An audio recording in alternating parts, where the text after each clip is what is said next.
Assalamualaikum warahmatullahi wabarakatuh. Perkenalkan, nama saya Elva Lestari dari Prodi MPI 1A. Di sini saya akan sedikit menjelaskan mata kuliah Bahasa Indonesia yang bertemakan ciri-ciri teks akademik.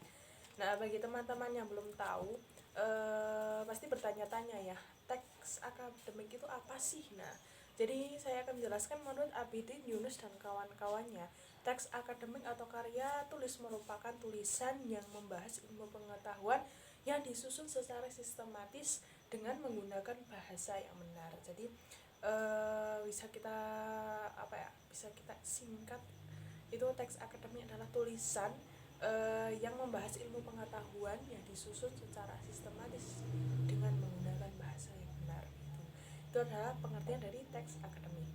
Nah, sebelum kita beranjak ke materi inti nih, saya akan menjelaskan teks akademik dalam genre makro. Nah, ini dapat berwujud dalam berbagai jenis. Yang pertama adalah wawasan buku, kedua adalah proposal penelitian, ketiga adalah laporan penelitian, keempat adalah laporan praktikum, dan yang terakhir adalah artikel ilmiah. Nah, ini merupakan bentuk-bentuk dari teks akademik dalam genre makro. Nah, sekarang kita beranjak ke materi inti, yaitu tentang ciri-ciri teks akademik. Yang pertama adalah sederhana dalam struktur kalimat. Artinya kesederhanaan struktur teks akademik terlihat dari penggunaan kalimat simplek. Nah, kalimat simplek itu apa sih? Nah, kalimat simplek itu adalah kalimat yang hanya mengandung satu aksi atau peristiwa. Sedangkan kalimat kompleks itu sebaliknya, yang mengandung beberapa aksi atau peristiwa. Yang kedua adalah padat informasi. Padat informasi adalah kepadatan informasi pada teks akademik dapat dijelaskan dari dua sisi, yaitu melalui kalimat simplek dan nominalisasi. Pada sisi kalimat simplek, informasi yang didapatkan dapat berupa kalimat sematan yang ditandai dengan dua tanda petik, di dalamnya terdapat dua kurung, yaitu seperti ini. Nah, ini bentuk dari kalimat simplek atau sematan, simplek dalam sematan. Terus yang kedua adalah kelompok adverba ditandai oleh seperti ini, dua petik tapi kurungnya ini satu. Ini kelompok adverba dan ini kalimat simplek sematan.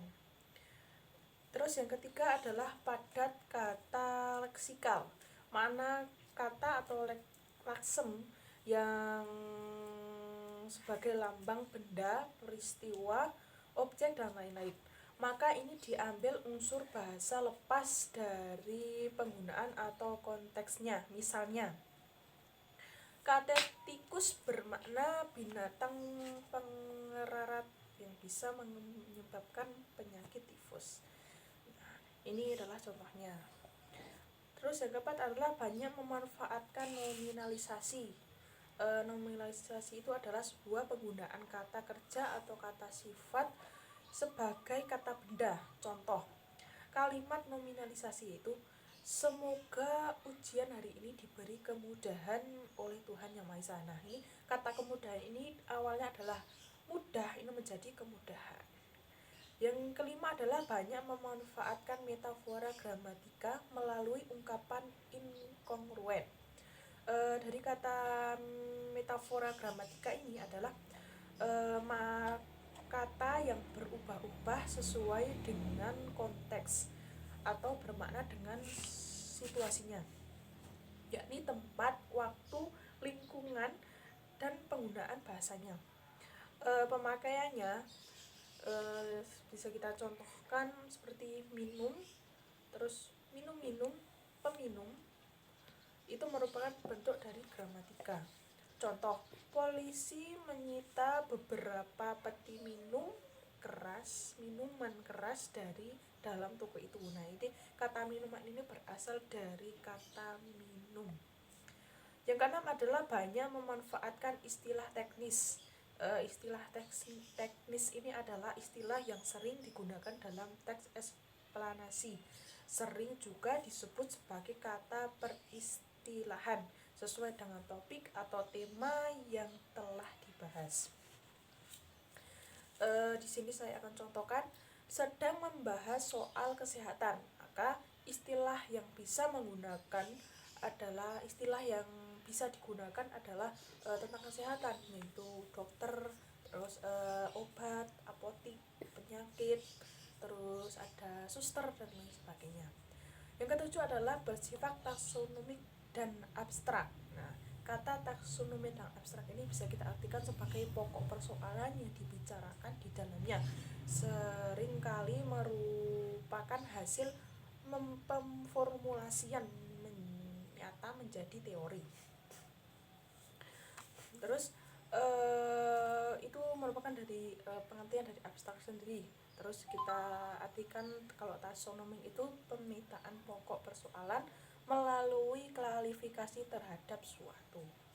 Yang kedelapan adalah banyak memanfaatkan sistem pengacuan evora, yaitu pengacuan yang mengacu di luar teks berupa peristiwa penting atau bersejarah.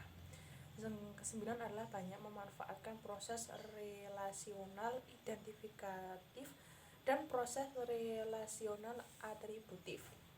Dari kata proses relasional identifikatif ini saya artikan memiliki fungsi, yaitu untuk membuat definisi atau identifikasi terhadap sesuatu.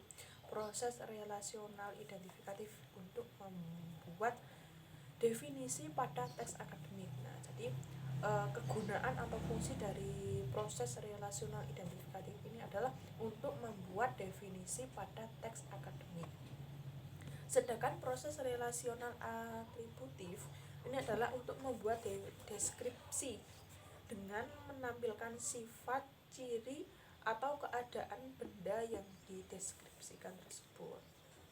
Jadi kedua ini memiliki peran masing-masing ya. Yang ke-10 adalah bersifat monologis dengan banyak menggunakan kalimat indikatif dan deklaratif. Artinya teks tersebut memberikan informasi kepada pembaca dalam suatu arah Jadi dari indikatif dan deklaratif ini adalah pemberian atau informasi kepada pembaca dalam satu arah, tidak dalam beberapa arah gitu ya. Yang 11 adalah memanfaatkan bentuk pasif untuk menekankan pokok persoalan, bukan pelaku, sehingga teks akademik menjadi objektif. Kata pasif ini adalah kalimat yang predikatnya mempunyai objek. Adapun pola dasar kalimat ini adalah OPS atau OPSK ya. O itu adalah objek, P predikat, S adalah subjek, atau OPSK yaitu objek, predikat, subjek, dan keterangan. Contoh kalimat: ikan kembung digoreng ibu siang tadi. Nah, ini adalah bentuk-bentuk kalimatnya. Terus kata objektif ini upaya-upaya untuk menangkap sifat alamiah sebuah objek yang sedang diteliti atau dipelajari dengan suatu cara di mana tidak tergantung pada fasilitas ataupun dari subjek yang menyediakannya, dengan suatu cara di mana tidak tergantung pada fasilitas. Yang ke-12 adalah seharusnya tidak mengandung kalimat minor. Nah, ini ada kata seharusnya, berarti terkadang masih ada teks akademik yang mengandung kalimat minor. Nah, kalimat minor ini apa? Adalah jenis kalimat yang hanya mengandung satu unsur kalimat saja. Unsur kalimat tersebut berupa predikat.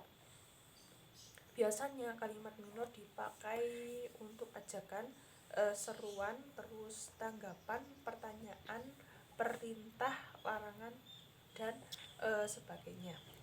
Yang ke-13 adalah seharusnya tidak mengandung kalimat tak gramatikal. Nah, ini ada kata seharusnya lagi, berarti teks akademik ini sering ya, kebanyakan atau sering atau ada yang mengandung kalimat tak kata gramatikal.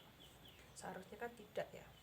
Kata gramatikal ini adalah mengandung kekurangan atau kelebihan unsur-unsur tertentu. Yang mengandung unsur kelebihan atau kekurangan. Yang terakhir adalah tergolong dalam genre faktual. Genre faktual ini berasal dari objek yang benar-benar ada dan nyata yang digunakan untuk mengklasifikasi objek.